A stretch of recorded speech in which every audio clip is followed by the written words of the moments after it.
Welcome to Figuring Out Families by Magellan Media, where we help make families the best they can be. We're pleased to be joined by marriage counsellor and family expert Derek Boylan for what we are calling the focus sessions, aimed at helping families with relationship issues. Together with Derek, over a number of these sessions, we will explore the most pressing issues facing families today. We hope you enjoy and find this series valuable.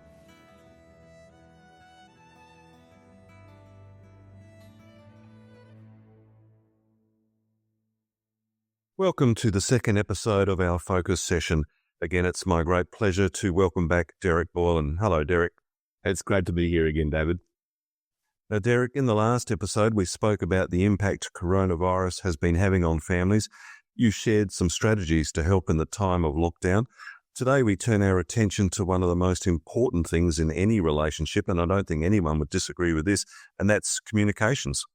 Absolutely. I mean, communication is the foundation of strong relationships. And there's a lot of pitfalls that go with communication, but there's also a lot of practical things that people can do that actually work and that help communication. So it's good to explore some of those things today.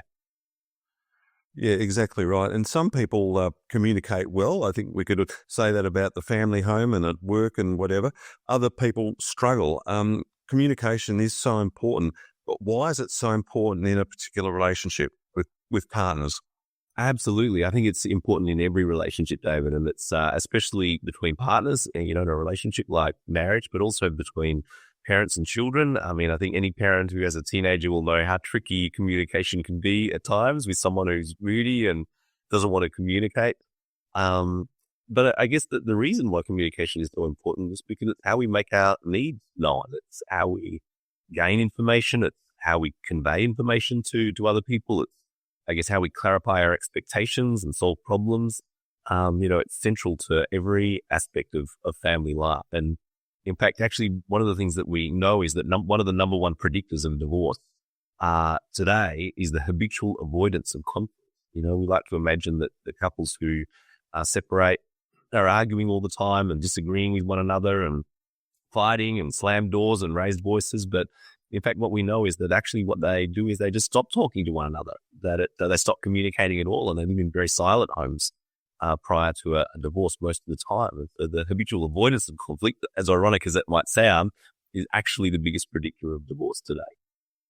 Right. I mean, I've heard of examples where people constantly fight verbally, but they seem to have happy relationships. Yeah. That's right. And I kind of think, it's funny because I experience this often with the couples that I see for counseling, is that actually in a funny way, the ones who are arguing a lot stand a better chance of actually solving their problems. I mean, there can be toxic arguing that isn't healthy for relationships. But, general disagreements and trying to work through problems, they're fighting for something better. They want something better in their relationship. And in a funny way, I kind of hope that every couple, even when they reach the age of 80, they're still looking for something better. They're still wanting more out of their relationship. And sometimes, I guess those conversations are tricky. They're hard to get right. Yeah, you mentioned habitual avoidance of conflict, which is an interesting term. Is that something with people that you've come across where that's been an issue? Has that been a problem from the start of their relationship, or is it just something that's grown over time? Yeah, look, I think it's something that does often start at the very beginning of a relationship, and actually probably earlier than that. If someone has had a really bad experience of conflict in relationships and family life, early in life, it can create a lot of fear and anxiety about going into new relationships and raising difficult conversations about what that actually might mean for the relationship. But I guess, the reason why couples fall into that pattern of not talking and not communicating is just from the experience of what it's like not to be heard by someone. I mean, if you think maybe, David, about a time in your life, maybe in childhood even, where, you went to talk to someone about something that was really important to you, maybe a school teacher or a parent or later in life, a partner, and that person didn't listen. For you, what were the feelings that sort of came up that go with not being heard by someone? How does it feel not to be heard by someone? What's your experience of that? Well, nobody likes that. I mean, everyone wants to be heard. Everyone has a voice. So if you feel like you're being neglected or just shoved aside, I think your natural reaction is to either get angry or to hide under a rock. Yeah, absolutely. And I think that's the experience for almost everyone when they feel not heard. They feel angry, they feel frustrated. Sometimes they feel lonely if they feel that that's the only person that they can talk to. At other times, people feel insecure or vulnerable. And I guess, if we have the experience in our families where every single time we try to raise a conversation, we feel unheard, and it generates those sort of strong feelings inside of us, the feeling, abandoned, the feeling lonely, the feeling frustrated, then eventually, actually, we learn to just stop talking.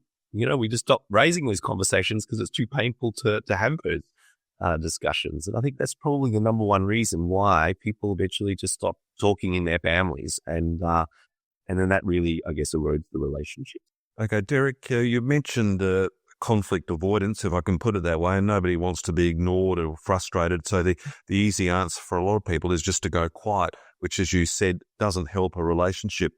Is it often the case in your experience that one person in any marriage or relationship, partners enjoy the occasional verbal stoush, but one person is stronger than the other, and that can lead to issues? Yeah, definitely, it can be, and it's and avoiding conflict isn't necessarily bad. I think that's important to say that not all conflict is good, and not all avoidance of conflict is good either. If that makes sense. Yeah. You need to pick your battles, I suppose, in relationships, and certainly, some people are more argumentative than others, and I think in any situation we need to sort of work out, is this actually really important to me or not? Sometimes it's reasonable just to kind of go, well, I can see this is really important to you, and it's actually not that important to me, and I'm happy to give you what I want. But if we make a habit of avoiding conflict, then I think we sort of need to look at what that might be about. Sometimes it's because of the anxiety that it can sort of create, the thought of sort of going into those conversations and how they might turn out. Often that's been formed, as we were growing up, as I said earlier, if we really witnessed toxic conflict in our homes growing up, it can be really tough. It can be kind of scary to have one of those conversations because we're afraid of how it might go, how it might turn out. But I guess it's really important to remember that actually every single communication in a family relationship, not just the deep and meaningful ones, not just the difficult ones, every single communication is actually what a researcher, John Gottman, refers to as an emotional bid. And so what he means by that is that most of our communication that takes place in our homes on any given day is actually not difficult conversations, it's not arguments, it's not deep and meaningful. It's actually pretty functional social talk. It's things like, you passed the salt, or do you know where I put the car keys? Did you remember ringing your mum back? What have you got on today? How was your day? It's pretty ordinary social talk. But I guess the argument that some researchers are making now is that actually these communications are really important. Even something really as simple as, could you pass the salt? It's important because whatever comes back when we initiate that kind of conversation has emotional gravity. It's an emotional bid. I'll give you an example. Let's say, for instance, Karen did say to me, we sit down for dinner and Karen says to me, could you pass the salt?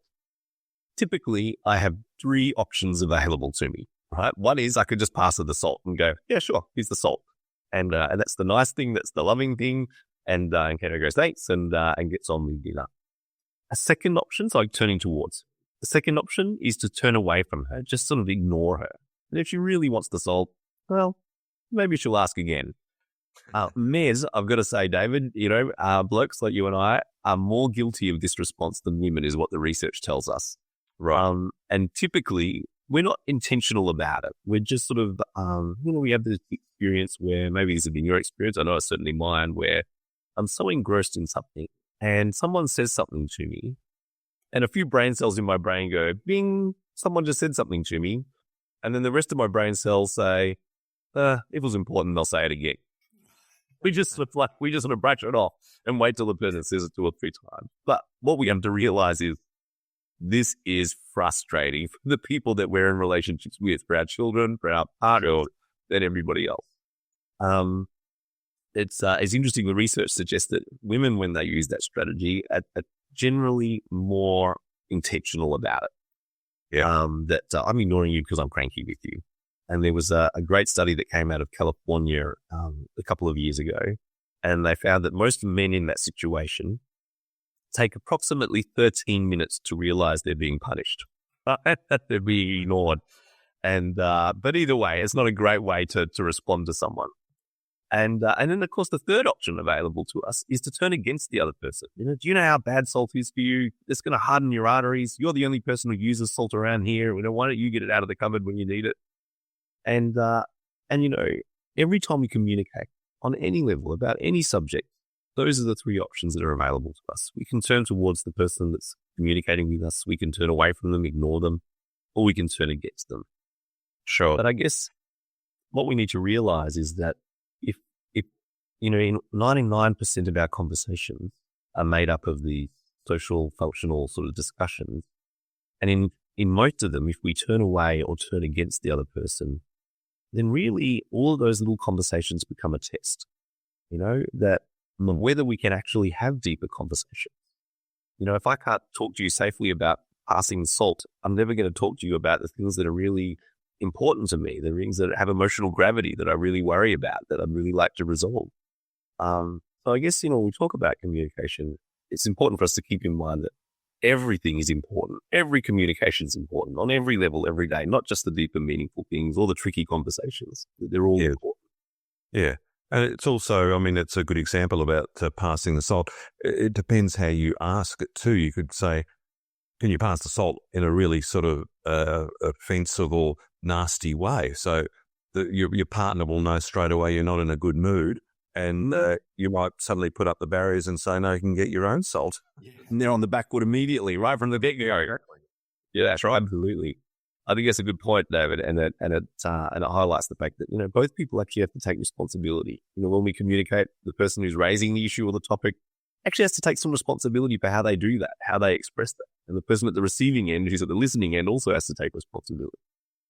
Yeah, and it's the same even with emails. You receive an email, think, oh, this person's not happy, and yet the person who sent the email is happy, but they've just worded it badly. Yeah, I think we've probably all been on the receiving end of one of those emails. Oh, I've got a couple. Yep. Yeah, and I think that the advantage, at least with email, is that I can sit on it for a while. I can leave it for half a day and sort of think about how I'm going to word my response. And in families, it's much tougher because we're right there, face to face, sitting across the dinner table, and it sort of necessitates a more immediate response. And when I feel that defensiveness kick in, it's really hard to respond and not react.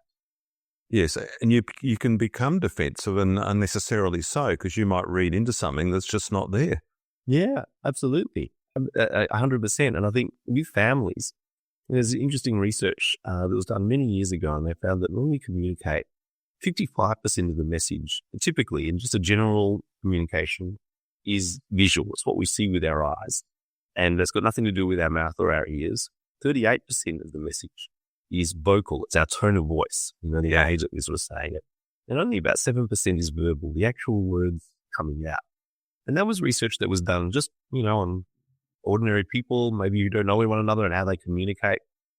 But I suspect in families, that 7% gets narrower and narrower because we get really good at reading the body language and the tone of voice of the other family members. And so it's very easy to sort of react without really actually listening to the message and hearing things. No, that's right. And tone is so important. And just a slight inflection of the wrong word and what you ask for all can have a totally different meaning, really. Yeah, absolutely. Yeah, and interpreted a different way. Yeah, that's right. So for couples early on in their relationship, Derek, how important is it to make decisions on things like household chores? Who does the vacuuming? Who does the washing? Who mows the lawns? That sort of thing. Yeah, I think, that's a great question, David, because certainly what the research tells us is that that's one of the top three things that couples argue about the most in the first 5 years of marriage. In those really early stages, try to work out what's the balance between, my time, your time, getting chores done, go to work, building our families. How do we balance all of those things and responsibilities is really a tricky journey. And so I think the first thing is just to be patient with themselves and with each other, that this is actually a normal challenge to sort of work through those things. I guess the best advice that I have is to treat it as an experiment. Not to try and lock things down too, in stone too early in the relationship. Sometimes when couples try to work out those things, they sort of come to an agreement. Let's say, for instance, you only have to forget the be a non-bin day, and one or two times to realize we need to make sure that the bin goes out on the verge. And so they've kind of come to an arrangement, that'll be your job. His job or her job, and so it's your job. No, that way we're not both trying to do it and both of us forgetting that one person's job, but that's to remember it, a reminder in their phone or whatever it might be. Yeah. And then somehow that sort of decision gets locked in stone sort of forever. And I guess, couples should really treat these things as an experiment, especially in the early stages. If this, we go, well, let's try this and let's see if that works for a month. And if it doesn't work, we'll do something different. An example in our marriage was at the very beginning of our marriage, Karen would manage most of our finances. And as when it came to, I was the primary wage earner, but Karen was really the one who did most of the shopping and paid the bills and put money aside and, and initiated conversations about purchase our home and those sorts of things. And that was great. Suited me very well. And I didn't have to do much of the work in that regard. Yeah. But, a few years ago, as our family grew and of course we homeschool and Karen worked as a speech pathologist, she just really realized that it was just too much on her plate to try and do that as well. And we sat down and had a conversation with Karen and said, look, can you take over managing our finances? Because it's really hard for me to do it on my own. And I said, sure, that's no problems at all. And so I took it over. But, it was an experiment, and it took a little while, about 6 months for us to adjust to that change because I do things differently. Karen had a way of organizing the accounts and when things got paid, how and what money got put aside, where to pay for different things, the rates or whatever it might be. And I kind of thought, okay, I see how Karen used to do it, but I'm kind of going to do it a different way. And so for us, just communicating about that and adjusting to those changes took a little bit of time. And so I always encourage couples, treat it as an experiment. Just try things out. Don't lock them in stone. You can always come back and change and do things another way. And that's the great thing about being a human being. Yeah, it's all about negotiation, isn't it? It's one of those things. There's sometimes no right or wrong. Everyone has a different way of doing things, and your partner might have a better way of doing it, and that's when it's good to open your ears and listen. Yeah, absolutely. I agree. Now, no one likes to be criticised. We've sort of touched on this already. But isn't it often a standard response that we do put up the shutters when we're being chastised? How important is it to listen to the other person's point of view? Listening is really, really important. In fact, it's probably one of the most powerful things anyone can do in their relationship when it comes to communication. And when we're receiving criticism, you're absolutely right. It's really difficult to hear. And the natural human response, almost always, in any situation, when we feel that we're being criticized, the natural human reaction to that is resistance, defensiveness. We want to push back against that. Hang on a minute, you don't understand the situation. Or what about my feelings? We want to sort of push back against that. We have an innate, defensiveness inside of us when we feel that we're being attacked in some way. And so I guess the first sort of thing that we need to do is to really sort of learn to resist our own reacting so that we can sort of respond to situations that we're faced with in difficult conversations rather than just reacting to them. An example would be just the other night in our home, we have a sort of a set routine at bedtime. Usually Karen will say, do you want to go to bed? Or I'll say, you want to go to bed? And there's a few things that need to happen. We feed the cat and we turn up the lights and we do the kiss good night and brush our teeth and we finally get into bed. Yeah.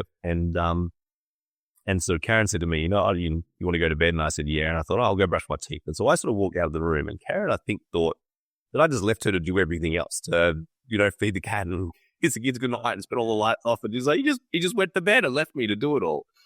And so she called out and she said to me, have you fed the cat? Now, they were the words that came out of her mouth, but I could tell you right now, she was not asking about the cat. Instantly, I could feel the hairs go up on the back of my neck. I thought, you're having a go at me. You just think I've just walked off and left you to do everything around here. Yeah. And, but when I really thought about it, I thought, there's actually nothing wrong with what she said. She just asked, have I fed the cat? And rather than sort of reacting and getting defensive because I thought that he was attacking me, instead I just called out and I said, look, no, I haven't. I'm just brushing my teeth and I'll be back to give the cat some food in a minute. And immediately the situation was disarmed. And everything was fine. And Karen, I had just abandoned her and left her to do everything. Yeah.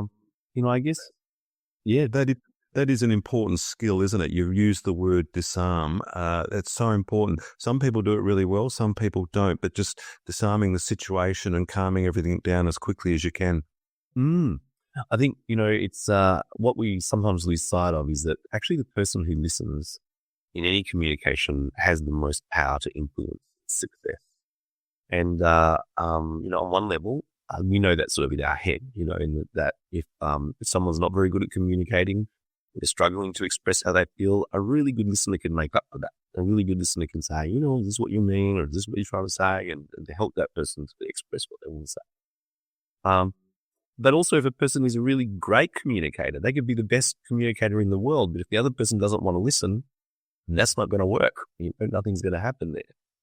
So listening and developing the skill of listening is really important. And it's hard to do because often we actually want to be at the other end. We're feeling frustrated because we feel that we're not getting heard, that people aren't listening to what we're saying. And yet actually if we can sort of put that on hold a little bit and really just stop and pay attention to what the other person is saying and sort of communicate that we're hearing what they're saying, then that has the greatest success of actually softening the conversation, allowing people to feel that they're being heard and understood. And for two people, whether it's a parent and a child or whether it's a couple, to be able to actually really be able to hear one another and get some headway. Well, it's affirming what your partner is saying and you're not dismissing them, which is just so important. Absolutely. I agree entirely. Yeah. And no one likes to be dismissed. No. My mother, I remember years ago, used to accuse my father of having selective hearing. And my father's comeback was, no, I just going deaf. That's all. I think that would be my parents as well. That is significantly resisted getting a hearing aid. Not getting that's intentional. Well, even if you have a hearing aid, you can turn it off, I believe. So, that's right. Yes. Oh, sorry, dear. I forgot that I didn't have my hearing aid on.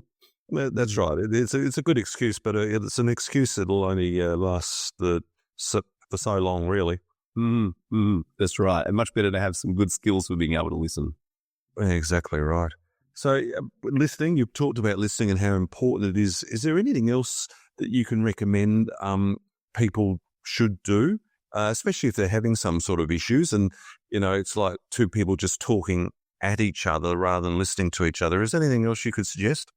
Yeah, look, I think there's some simple things that any couple can do to develop their listening skills. And interestingly, they'll find that as they work on their listening skills, they'll also find that they feel like they're getting heard more as well. That as they listen to the other person, it takes the sting out of the conversation and the other person is more open to reciprocating and hearing what they've got to say. So I guess a few things. I guess the first thing is that when we feel criticized, we feel attacked. But in a funny way, criticism actually most of the time in a family is really a request for help. It's just that they have no other way of saying it. If Karen spent the whole day cleaning the lounge room and I walk in after work and 5 minutes after I arrive, my shoes and my socks are lying in the middle of the floor and I'm parked on the couch. And she says to me, I can't believe you left your socks on the floor. That it feels like criticism. I feel defensive.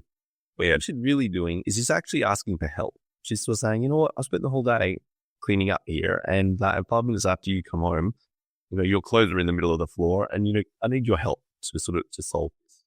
If we sort of hear criticism as actually a request for help, it softens our response. It's not very nice to hear it that way. And certainly we react to the body language and the tone of voice. But if you realize that this person's frustrated, they're trying to say something important and I can listen to that, then it takes a little bit of the sting out of the criticism. Yeah, so it's sort of like turning what might perceive initially as a negative question or a negative statement into a positive, just turning your whole thinking around. Absolutely. There's a story that a psychologist in the US, George Daub, sometimes has used in the past, and I really quite like it. It's about two little boys, and they are the most miserable little boys that you can ever imagine having as a parent. They fight and they argue and they break things, and their parents have tried everything. They've done everything that they can think of to try and change their son's behavior. And eventually they realize that, we've tried everything. Christmas is coming, and this year I think, it's probably going to be the case that Santa isn't going to visit, Right. because their behaviors has been so bad. And so on Christmas morning, these two little boys wake up and they're so excited. This is the best day of the year. And they race downstairs to the Christmas tree. And when they get there, underneath the Christmas tree, all that there is a pile of manure.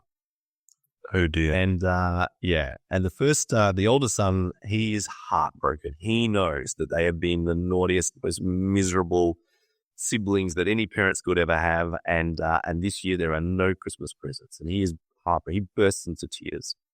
And his little brother, he starts running around. He's excited. He goes into the backyard. He goes in the front yard. He goes looking in the kitchen, the laundry, and everywhere else in the house. And the big brother sort of says to him, mate, there's no presents this year. Like, we've been too naughty. And his little brother sort of says, listen, with a pile of manure that big, there's got to be a pony here somewhere. But I think, really, this is actually the art of really good listening, in tough situations. Sometimes when we're trying to communicate, what we feel that we're receiving is actually a pile of crap. We feel that we're just getting a heap of manure and we feel defensive about that. But, the thing about that is that you can't have a pile of manure without a pony. And almost always in our families, when we feel that we're getting, a response, or a request that seems unreasonable, it's not very nice, it's difficult to hear. Actually, the person is trying to say something positive, but they just don't have a very good way of expressing it. Yeah. So the art of really good listening is actually learning how to look for the pony, right? Is that as this person is saying this, I can feel that defensive reaction inside of me and to kind of go, all right, this doesn't feel very good. But there is a pony here somewhere. They're trying to say something positive. If I can find a way of looking for it and responding to that. If Karen was to say, I can't believe you left your socks on the floor. And I was to look around and I feel a bit defensive inside. I've only just sat down, I've only been home 5 minutes. Yeah. So instead I look around and sort of say, oh, you really put some work into cleaning this room today. Immediately the sting comes out of that conversation, and it goes more smoothly. Yep. And I guess a couple of other practical tips though. One is to not interrupt. Interrupting is a surefire way of showing that you're not really listening and that you're more interested in just pushing your view onto the other person. And as we've talked about over the course of this session, just being aware of our own body language and what it's communicating. So if we're really trying to listen, making sure we face the other person, putting the TV on mute or the game aside and giving them our full attention. And I think maybe one of the most important things that we can do is to practice checking the message. When we listen, our ears are not very expressive, so it's really hard to know if the other person is actually really taking in what it is that we're saying. Yeah. And the easiest way to communicate that we're listening is every now and then to just put into our own words what it is that we think that we're hearing. To say to the other person, all right, I get you right. What you're saying is this, or let me see, is this what you're telling me that you want?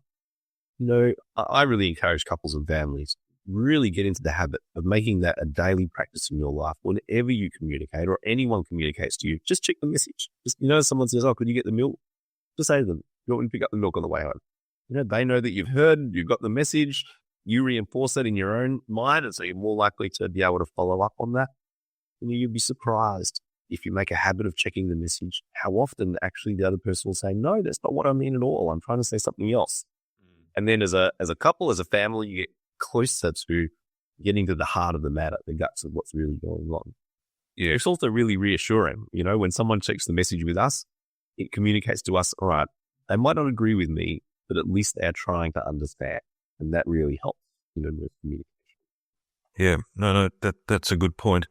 Look, I think we're almost out of time, but this communication, or the subject of communication, Derek, is so important. We're coming back for another session. And getting into some of the nitty-gritty around emotions. Looking forward to that. Oh, me too. I think emotions are really powerful and they drive our behavior. They influence every aspect of family life. And I think talking about those difficult emotions and how to handle them and how to express them is really important for healthy families. Looking forward to talking to you again soon. Thanks, Derek. You too, David. Thank you.